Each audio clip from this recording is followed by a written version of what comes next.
వినాలి.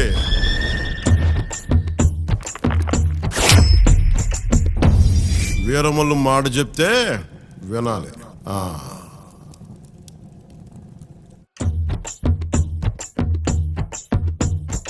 మాట వినాలి గురుడా, మాట వినాలి, మాట వినాలి, మంచి మాట వినాలి. ఉత్తది కాదు మాట తత్తర పడక, చిత్తములో నా చిన్న ఒద్దికుండాలి. మాట వినాలి గురుడా, మాట వినాలి, మాట వినాలి, మంచి మాట వినాలి.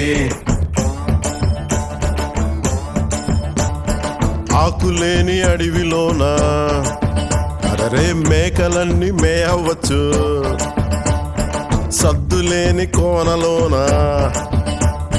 కొండ చర్య కులావచ్చు. మాట దాటిపోతే మర్మము తెలియకపోతే, మాట దాటిపోతే మర్మము తెలియకపోతే, పొగరుబోతు తగురుపోయి కొండను తాకినట్టు. అందుకే మాట వినాలి గురుడా, మాట వినాలి, మాట వినాలి, మంచి మాట వినాలి.